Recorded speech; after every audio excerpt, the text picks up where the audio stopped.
The clearing around the ancient well was silent, save for the soft rustling of leaves in the wind. The spirit was gone, trapped deep within the well, and for the first time in what felt like an eternity, the air was clear.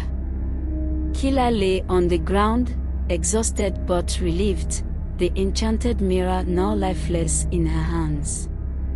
Obioma sat beside her, her eyes wet with tears, the weight of her ordeal finally beginning to lift. Oesainochi stood nearby, her staff glowing faintly in the aftermath of the ritual. The elder's face was calm, though she too seemed drained from the intense battle. The spirit had been powerful, and trapping it had taken everything they had. But it was over now. They had won. Kila slowly sat up, her muscles aching from the strain. She glanced over at Obioma, who was staring at the ground, deep in thought. Kila could only imagine what was going through her friend's mind. After years of being controlled by the spirit, Obioma was finally free. But freedom came with its own challenges. Obioma, Kila said softly, reaching out to touch her arm. Are you alright? Obioma blinked, looking up at Kila with tear-filled eyes. I don't know, she admitted, her voice shaking. I've been living with that spirit for so long. Now that it's gone, I don't know who I am without it. Kila squeezed her arm gently. You're free now, Obioma. You can live your life on your own terms. Obioma nodded, though her expression remained uncertain. It's just strange. For so long, I thought the spirit's power was part of me. I didn't know where I ended and it began. Oesainochi stepped forward, her voice calm but reassuring. It will take time to adjust, child. But you are stronger than you know. The spirit may have controlled you, but it did not define you. Obioma looked up at Oesainochi, her eyes softening. Thank you for everything. After the intense battle, Kila, Obioma, and Oesainochi made their way back to the village of Nokwa. The walk through the forest was slow, their bodies heavy with exhaustion, but there was also a sense of peace that hadn't been there before. The spirit's dark presence no longer loomed over them, and the forest, once ominous, now felt calm. As they approached the village, the sun had fully set, and the stars twinkled faintly in the sky. The villagers had gathered in small groups, murmuring to one another about the strange events that had unfolded earlier. The windstorm, the darkened skies, and the unsettling growls, everyone had felt the presence of something powerful, though they didn't know the full extent of what had happened. When Kila, Obioma, and Oesainochi entered the village, the murmurs grew louder. People turned to look at them, their faces filled with a mix of curiosity and concern. They could tell that something significant had taken place. Kila exchanged a glance with Obioma, who nodded slightly. It was time to tell the village the truth. Gathering her courage, Kila stepped forward and addressed the crowd.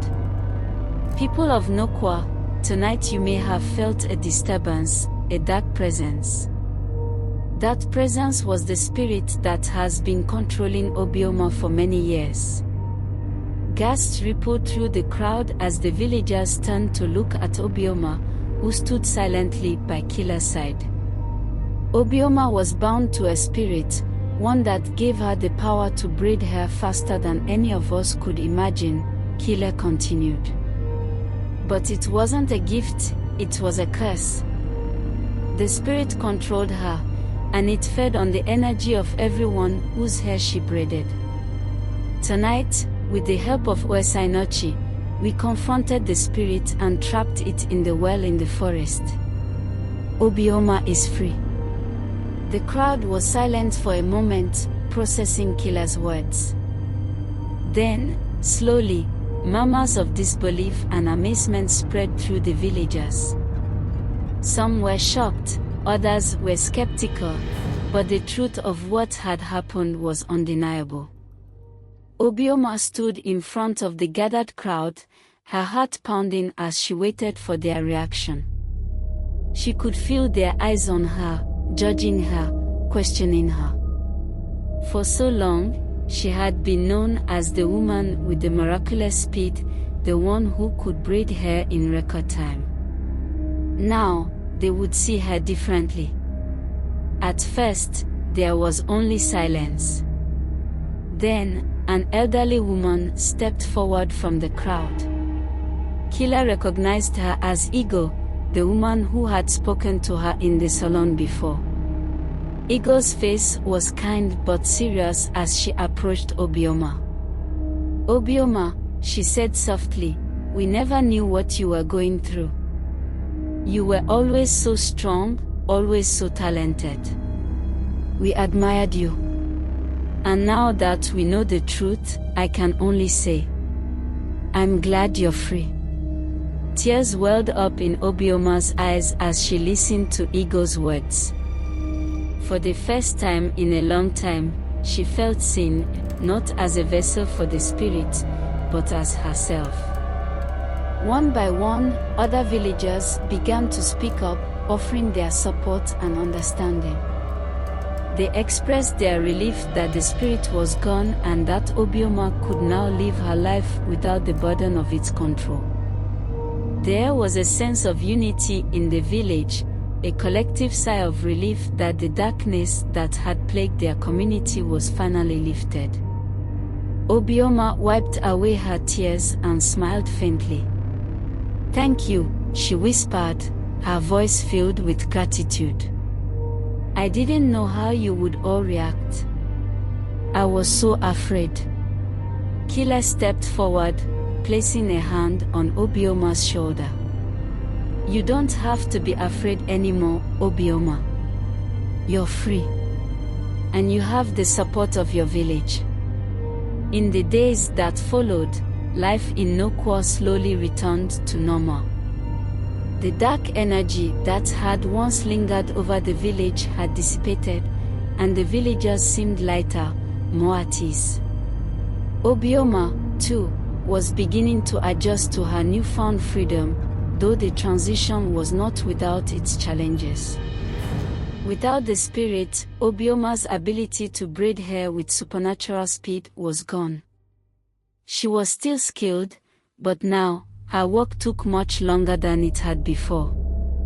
The women who once flocked to her salon for fast, beautiful braids were now met with the reality that Obioma was just like any other hairstylist, talented but human.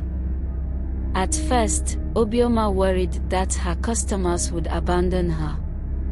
She feared that without the spirit's power, she would lose everything she had built. But to her surprise, many of her regular clients continued to visit her salon, even if it took longer for her to complete their hairstyles. "I come to you because of your skill, not just your speed," one of her clients said with a smile. "You've always made my hair look beautiful, and that hasn't changed." Obioma was touched by the support of her clients, and she slowly began to rebuild her business. It wasn't easy. There were days when she felt frustrated by her slower pace, and the memories of the spirit still haunted her, but with each braid she completed, she grew more confident in her abilities. Kila visited the salon often, offering words of encouragement and support. "You're doing great," she would say, watching as Obioma carefully wove intricate patterns into her client's hair. "You don't need the spirit to be amazing." And deep down, Obioma knew she was right. As the weeks passed, Obioma and Kila's bond grew stronger. What had started as a simple curiosity on Kila's part had turned into a deep friendship, forged in the fires of battle and shared struggles. Kila admired Obioma's resilience, and Obioma was grateful for Kila's bravery and support. But their friendship wasn't the only one that was growing. The village of Nokwa, once quiet and reserved, had become more connected in the aftermath of the spirit's defeat. People who had once kept to themselves now gathered together more often, sharing stories, helping one another, and supporting those in need. Oesainochi, too, had become a more visible presence in the village. The elder, who had once lived on the outskirts of the community, now visited Nokwa regularly, offering her wisdom and guidance to anyone who sought it. Her knowledge of spiritual matters and her role in defeating the spirit had earned her the respect and admiration of the villagers. One evening, as the sun set over the village, Kila and Obioma sat together outside Obioma's salon, watching the stars begin to appear in the sky. The air was cool and calm, and the village was quiet, save for the occasional sound of laughter or conversation from nearby houses. "You know," Obioma said softly, "I never thought I'd feel this, at peace." Kila smiled. "You've been through a lot, Obioma. But you're stronger than you think." Obioma looked over at her friend, her eyes filled with gratitude. "I wouldn't be here without you, Kila. You saved me." Kila shook her head. "You saved yourself, Obioma. I just helped you see that you could." Though Obioma was adjusting to her new life without the spirit, there were still moments when the memories of the past crept in. She couldn't forget the years she had spent under the spirit's control, the way it had manipulated her and fed off the energy of her clients. Those memories were like shadows, always lingering at the edges of her mind. One afternoon, Obioma decided it was time to confront those memories head-on. She had avoided thinking about her mother for so long, unable to reconcile the woman who had brought her into the world with the one who had bound her to the spirit. But now, Obioma knew she couldn't move forward without facing the truth of what had happened. She went to Kila for advice. "I've been thinking about my mother," Obioma said, her voice heavy with emotion. "I need to understand why she did what she did. I can't keep pretending it didn't happen." Kila nodded thoughtfully. "I understand. It's important to face the past if you want to heal. Have you thought about talking to Oesainochi? She might be able to help you make sense of everything." Obioma hesitated. She had always respected Oesainochi, but the thought of confronting her mother's actions filled her with dread. Still, she knew Kila was right. She couldn't continue to run from her past. The next day, Obioma made her way to Oesainochi's hut, her heart heavy with anticipation. She wasn't sure what she was looking for: closure, forgiveness, understanding, but she knew she needed answers. When Obioma arrived at Oesainochi's hut, the elder greeted her with a knowing smile. "I've been expecting you," Oesainochi said, her voice gentle but firm. "Come inside, child." Obioma stepped into the familiar hut, the smell of herbs and incense filling the air. She took a seat on a woven mat, her hands trembling slightly as she tried to find the right words. "Oesainochi," Obioma began, her voice barely above a whisper, "I need to understand what my mother did. Why she made that pact with the spirit. Why she bound me to it." Oesainochi nodded, her eyes filled with compassion. "Your mother was a powerful woman, Obioma. But she was also desperate. She wanted to ensure that you would have a special gift, something that would set you apart from others. She believed that by summoning the spirit, she was giving you a great power. But she didn't understand the true cost of her actions. Obioma's heart ached as she listened to Oesainochi's words. Did she know what would happen to me? Did she know the spirit would control me?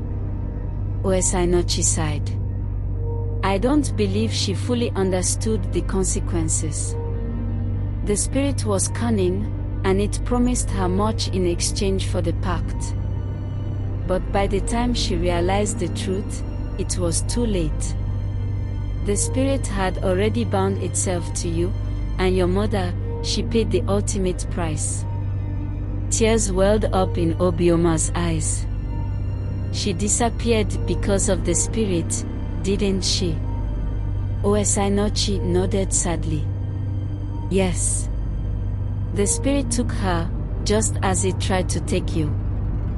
But you were stronger than your mother, Obioma. You had the courage to break free.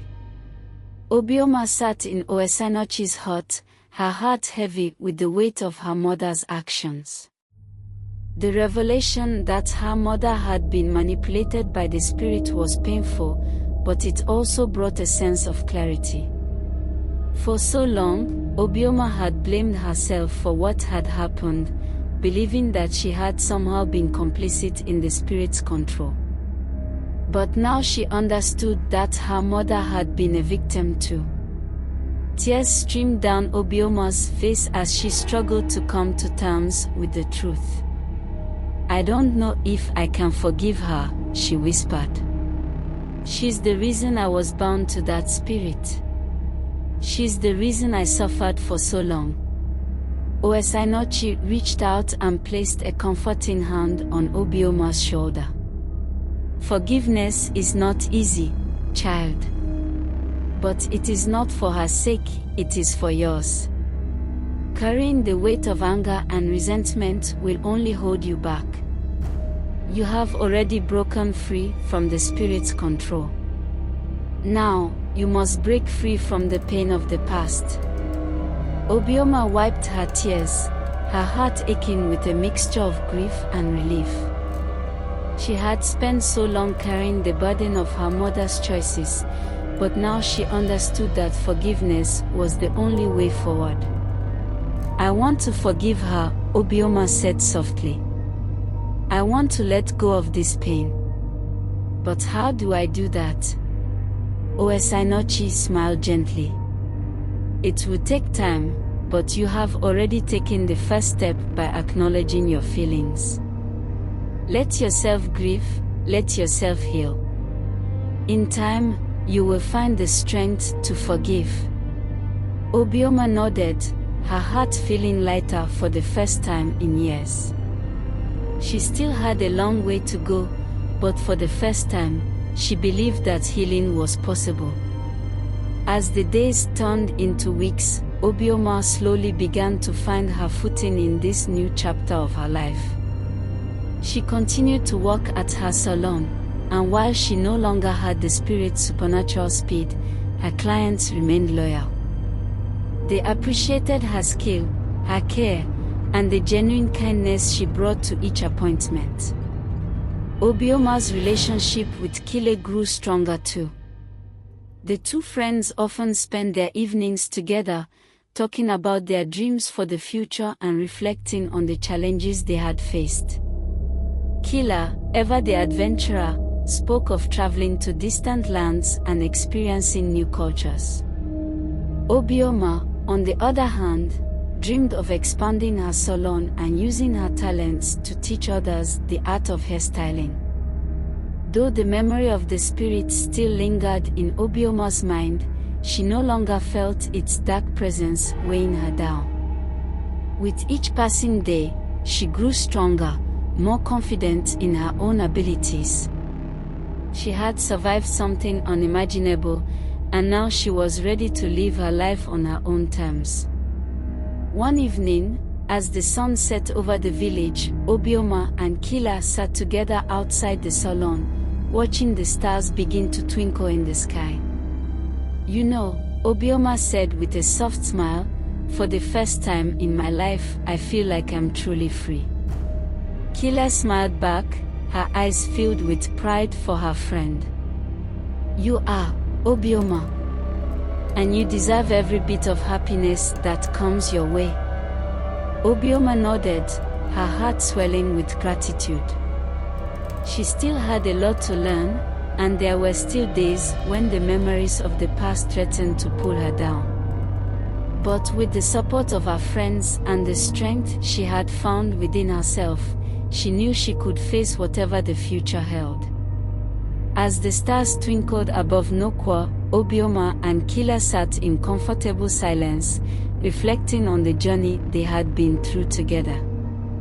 The challenges they had faced, the spirit's control, the battle to break free, and the long road to healing had changed them both in profound ways. They had learned about courage, resilience, and the importance of friendship, and now, as they looked toward the future, they knew that anything was possible. I've been thinking, Obioma said, her voice thoughtful. What if I started teaching others how to braid? Not just for business, but as a way to bring the village together. Kila raised an eyebrow, intrigued. That's a great idea, Obioma. You could pass on your skills to the next generation. And it would be a way to show everyone that you don't need the spirit's power to be amazing. Obioma smiled, the idea filling her with excitement. Exactly. I want to help others find their own strength, just like I found mine. Kila grinned, her eyes shining with admiration. You've come so far, Obioma. I'm proud of you. Obioma looked up at the stars, feeling a deep sense of peace. She had faced her past, conquered her fears, and found a new purpose. The future was bright, and with the support of her friends and her village, she knew that anything was possible. As the night deepened and the village of Nokwa settled into a peaceful slumber, Obioma and Kila sat together, dreaming of the adventures that lay ahead. And though the spirit was gone, its memory a distant shadow, Obioma knew that she had emerged from the darkness stronger than ever. Her story was far from over, it was just beginning. Thank you so much for watching. Please like and subscribe for more videos. And watch out for part 4 of this great story. See you in the next video.